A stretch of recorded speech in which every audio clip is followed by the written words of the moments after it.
मातबर कुटुंब क्षीरसागर कुटुंब। नमस्कार क्षीरसागर साहेब, आज विधानसभा निवडणुकीच्या अनुषंगानं उमेदवारांच्या नामनिर्देशन पत्रावरती हरकती घेण्याचा आज दिवस होता। तर एकंदरीत काय घटना घडल्या ते आपण या ठिकाणी सर्व पत्रकार बांधवांना या मोहोळ विधानसभा क्षेत्रामध्ये गेली 30 वर्ष माझे वडील नागनाथ क्षीरसागर आणि माझे चुलते संजय क्षीरसागर हे सातत्याने इथं निवडणुका लढतात, जनतेचे सेवा करतात। या विधानसभा क्षेत्रामध्ये आजच्या घडीला जे महायुतीचे उमेदवार यशवंत विठ्ठल माने यांच्यावरती माझे वडील नागनाथ क्षीरसागर यांच्या वतीनं मी त्यांचा प्रतिनिधी म्हणून या ठिकाणी मी त्यांच्या जाती संदर्भामध्ये काही ऑब्जेक्शन घेतलेत। त्यांचा पूरक अर्ज श्रीकांत हनुमंत माने त्यांच्या भावाचा मुलगा त्याच्या संदर्भात काही ऑब्जेक्शन घेतलेत। खूप सारे याच्यामध्ये कायदेशीर विषय आहेत। मी सगळ्याच गोष्टी तुम्हाला सांगण्यापेक्षा आमचे जे ज्येष्ठ विधिज्ञ आहेत ॲडव्होकेट अमरीश कोले यानंतर पुढे तुम्हाला सर्व काही सांगतील। त्याच्यानंतर लास्ट मी तुम्हाला माझा मुद्दा मी किंवा माझे वडील नागनाथ क्षीरसागर आणि संजय क्षीरसागर सांगतील। जे उमेदवार आहेत यशवंत विठ्ठल माने आणि श्रीकांत हनुमंत माने हे दोघेजण पुणे जिल्ह्यातील इंदापूर तालुक्यातील शेळगाव इथले रहिवासी आहेत। त्यांनी मोहोळ विधानसभा मतदारसंघ जो अनुसूचित जातीसाठी राखीव आहे तिथे उमेदवारी नामनिर्देशन अर्ज भरलेला आहे।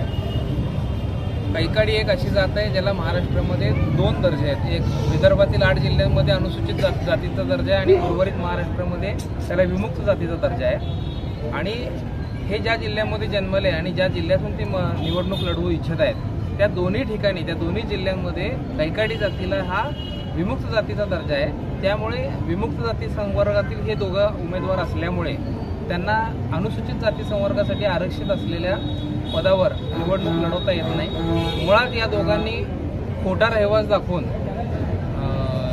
विदर्भातून बोगस दाखला आणलेला आहे। त्या संदर्भातील न्यायालयीन लढाई उच्च न्यायालयामध्ये प्रलंबित आहे। त्यामध्ये कुठल्याही प्रकारचे स्थगिती आदेश नसल्यामुळे आम्ही त्याबद्दलचा कुठलाही मुख्य आक्षेपाचा मुद्दा घेतलेला नाही। परंतु आम्ही ह्या यशवंत मानेचा भाऊ हनुमंत माने हा कशा पद्धतीने दोन्ही जाती संवर्गातील दाखले आजही बाळगून आहे आणि त्यांनी त्याच्या मुलाला 2010ला अनुसूचित जाती संवर्गातून स्वतः वैधता प्रमाणपत्र घेतल्यानंतर 2013ला मुलीसाठी पुन्हा विमुक्त जाती संवर्गातून जात प्रमाणपत्र आणि जात वैधता प्रमाणपत्र मिळवले। त्या जातीचा दाखल्यावर त्या मुलीने रयत शिक्षण संस्थेमध्ये नोकरी मिळवली। म्हणजे हे माने कुटुंबीय त्यांच्या सोयीनुसार अनुसूचित जातीचा दाखला देखील वापरतात, विमुक्त जातीचा दाखला देखील वापरतात। आणि आम्ही तक्रारी केल्यानंतर आम्ही उच्च न्यायालयात याचिका दाखल केल्यानंतर ते दोन्ही विमुक्त जाती संवर्गातील दाखले परत करण्यासाठी त्यांनी प्रयत्न केला।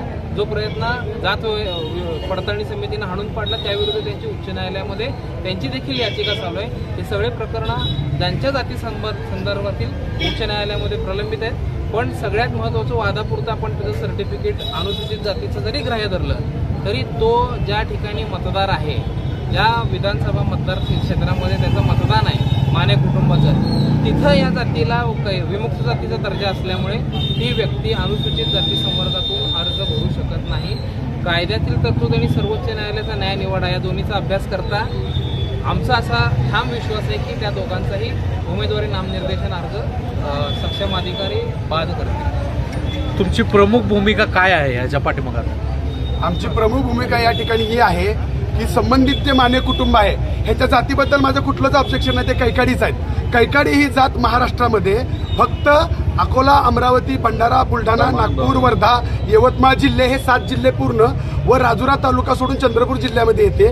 तर कैकाडी जाती तिथं स्थित आहे जी 1961 पूर्वी हे 7 जिल्हे 8 जिल्हे जे होते ते मध्य प्रदेशामध्ये होते। ते मध्य प्रदेशातून इकडे आलेले असल्यामुळे महाराष्ट्रातील देश स्वतंत्र झाल्यापासून ही जात ही विमुक्त जातीमध्येच आहे। त्यामुळे या जातीचा स्टेटस विमुक्त आहे। मी अजून एक तुम्हाला या ठिकाणी माहिती सांगतो की जरी यशवंत माने या 8 जिल्ह्यामध्ये जरी जाऊन उभा राहिले आणि त्यांचं जर मतदान मुंडेवाडीला असेल तरी तिथं सुद्धा त्यांचा अर्ज टिकत नाही। त्यांचा मतदानाचा अधिकार बी त्याच 8 जिल्ह्यात पाहिजे आणि त्यांचं मतदारसंघही तिथंच पाहिजे। त्यांचा मतदारसंघ हा कारण या तालुक्यामध्ये या विधानसभा क्षेत्रामध्ये कैकाडी ही जात विमुक्त जातीमध्ये येते। त्यामुळे इथं त्यांना अर्जच भरता येत नाही। थोड्या वेळ त्यांचं एससीचं प्रमाणपत्र आपण ग्राह्य धरू, वादापुरतं ते बाजूला ठेवू। त्यामुळे मला सांगणं आहे की अख्खच्या अख्ख हे जे कुटुंब आहे ह्यांच्या घरात कैकाडी जातीचे विजेचे बी वैधता प्रमाणपत्र आहेत, ह्यांच्या घराघरात 2-2 स्टेटस वापरतात. इतकी फॅब्रिकेटेड कुटुंब आहे, इतकी फॅब्रिकेटेड म्हणजे इतकं खोटारडे कुटुंब आहे की या कुटुंबातल्या सर्व सदस्यांनी असले 2-2 जातीचे दाखले काढलेले. आणि एखाद्याला असं कसं होऊ शकतो, आज माझं नाव सोमेश क्षीरसागर आहे, माझं एक स्टेटस आहे, उद्या मी माझं नाव देवेंद्र फडणवीस सांगू शकतो का, माझं नाव मी उद्धव ठाकरे सांगू शकतो का? काहीतरी एकच नाव असेल ना मला. एकदा माझं नाव सोमेश क्षीरसागर आहे म्हणलं तर मी सोमेश क्षीरसागरच राहणार आहे. 4-4 नावं घेऊन मी कसं फिरू शकतो? आणि हे कुटुंब ह्या राज्यामध्ये एक कैकाडी जातीचं विमुक्त जातीचं प्रमाणपत्र घेऊन फिरतंय आणि ह्याच राज्यामध्ये हे कुटुंब कैकाडी अनुसूचित जातीचं घेऊन फिरतंय. ह्या यशवंत मानेचे जे पूरक अर्ज आहेत श्रीकांत माने यांच्या भगिनी, त्यांच्याकडे 2013ला विजेचं विमुक्त जात प्रमाणपत्र वैधता प्रमाणपत्र आहे. त्यांच्या वडिलांकडे 2006 मध्ये विमुक्त जातीचं जात वैधता प्रमाणपत्र आहे. 9 साली त्यांनी BSc, म्हणजे सगळं लपवालपी.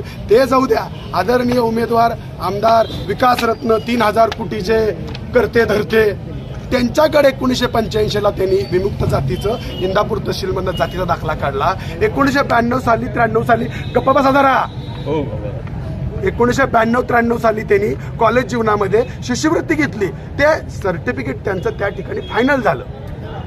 त्यानंतर त्यांनी ते लपवून 2009ला SCचं प्रमाणपत्र बुलढाण्याला जाऊन काढलं. ते त्यांना काढता येत नाही. प्रणव लाड केसमध्ये माननीय उच्च न्यायालय शुक्रे साहेबांचं जजमेंट आहे की तुमच्याकडे जरी खरे पुरावे जरी आले, तुम्ही एखादं स्टेटमेंट घेतलं असेल, एखादं जातीचा दाखला घेतलाय, तो स्टेटस आहे आणि तो वापरला असेल तर पुन्हा तुम्हाला कायदेशीरदृष्ट्या दुसरी जात घेता येत नाही.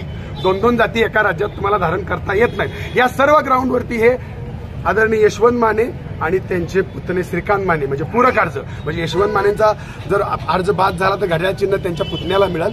हे दोघांचेही अर्ज बाद होत आहेत. या ठिकाणी आम्हाला न्यायदेवतेवरती, या ठिकाणी निवडणूक निर्णय अधिकारी आणि बाबासाहेबांनी जे संविधान लिहिलंय ह्याच्यावरती मला पूर्ण विश्वास आहे आणि हे या ठिकाणी आम्हाला न्याय मिळेल. आम्ही खरे अनुसूचित जातीतले एक घटक आहोत.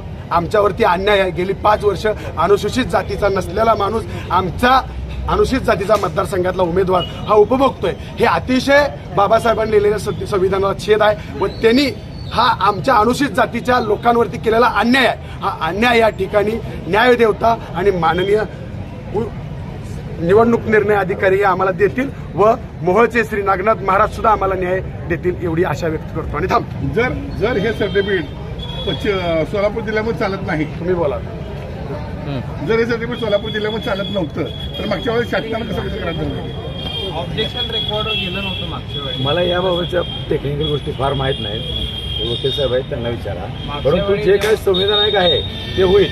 अन्यायाने जर काय होत असेल तर निश्चित या ठिकाणी त्यांचा अर्ज बाद झाला पाहिजे आणि त्यांनी पाठीमागे 5 वर्ष ज्या चुकीच्या सवलती घेतल्या ते शासनाने त्याच्या माघार घेतले पाहिजे अशी माझी मागणी.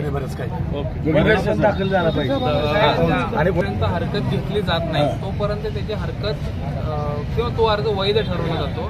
त्या मागच्या वेळी जेव्हा यशवंत माने यांनी अर्ज भरला होता त्यावेळी त्याचं प्रमाणपत्र कोणत्या संवर्गातून काढले, कुठून काढलंय याचे काहीच रेकॉर्ड आमच्याकडे उपलब्ध नव्हतं. जेव्हा आम्ही त्याच्या संदर्भात खोलात जाऊन माहिती घेतली तेव्हा या सगळ्या गोष्टी दृष्टिक्षेपात आल्या. त्यानंतर आम्ही काय स्टेप्स, काय उपाययोजना करायच्या ते केल्या. उच्च न्यायालयात सध्या प्रकरण चालू आहे. सोमेशजी, मागच्या वेळेस तुम्ही पोलिसांमध्ये पण तक्रार दिली होती की 2 दाखले त्यांच्याकडे आहेत आणि त्याच्यावर कारवाई करावी म्हणून. सरकार माननीय उद्धव साहेबांचं सरकार होतं. दरम्यानच्या काळात 1 वर्ष ते सत्तेत नव्हते, नंतर सत्तेत आले. सत्तेचा वापर करून त्यांनी ते गुन्हा दाखल कारण कसं आहे, यशवंत मानेकडे ते विमुक्त जातीचं 1985 सर्टिफिकेट आणि 2009चं SC सर्टिफिकेट, हे 2 सर्टिफिकेट मी पोलीस स्टेशनला तक्रार दिली, DYSPंना तक्रार दिली, अधीक्षक पोलीस सोलापूर यांना तक्रार दिली, महानिरीक्षक कोल्हापूर यांना तक्रार दिली, संचालक पोलीस महासंचालक महाराष्ट्र राज्य यांना केली. पण सगळं सत्तेच्या जोरावरती तक्रार दाखल न केल्यामुळे माननीय न्यायालय मोहोळ येथे 156(3) खाली माझं प्रकरण पेंडिंग आहे. तिथंही न्यायालयावर दबाव आहे असं मी म्हणणार नाही. पण आज तागायत 3 वर्षात तो निकाल नाही. त्याच्यामध्ये 156(3) मध्ये 420 गुन्हा दाखलच व्हायला पाहिजे. का तर एखाद्या माणसाकडे 2 स्टेटस असतील तर त्यांना शासनाची फसवणूक केली. एक नागरिक या नात्यानं मी पोलीस स्टेशनला निदर्शनात आणून दिली. पण काय माहिती की यशवंत माने नेमकं काय वर्ण प्रेशर आणतात की पोलीस निरीक्षक, DYSP, SP, IG आणि पोलीस महासंचालक हे लोक सुद्धा आमची दखल घेत नाहीत गेल्या 3 वर्षामध्ये. ही या महाराष्ट्र राज्यामधली फार आणि बाबासाहेबांच्या संविधानाला छेद देणारी गोष्ट आहे. फार माझ्यासारखा एका अनुसूचित जातीतल्या कार्यकर्त्याची दखल घेतली जात नाही आणि आपण बाबासाहेबाचं इथं शाहू फुले आंबेडकराचा विचारधाराचा महाराष्ट्र हे हे हे पुरतं बोलण्यापुरत्याच वल्गना आहे असं मला वाटतं. 30 वर्षापासून मी नागनाथ दत्तात्रय क्षीरसागर गेले 30 वर्षापासून मी निवडणुका लढवतोय. 2 वेळा लोकसभा लढवल्या आणि 3 वेळा विधानसभा लढवल्या. अशा परिस्थितीमध्ये मी कुठल्याही प्रकारची शासनाची फसवणूक केली नाही. माझ्या हिंदू खाटी जातीच्या सर्टिफिकेटवर मी लढाई लढलो कुठल्याच सवलती घेतलेल्या नाहीत. पण ह्या माणसानं गेल्या वेळेला येऊन माझ्या विरोधात उभा राहिला या ठिकाणी आणि खोटे सर्टिफिकेट दाखल करून जनतेची दिशाभूल करून तो निवडून आला आणि आमदार झाला. हा माझ्यावर आणि मोहोळ तालुक्यावर अनुसूचित जातीच्या समाजावर सगळ्यावरच अन्याय आहे हा.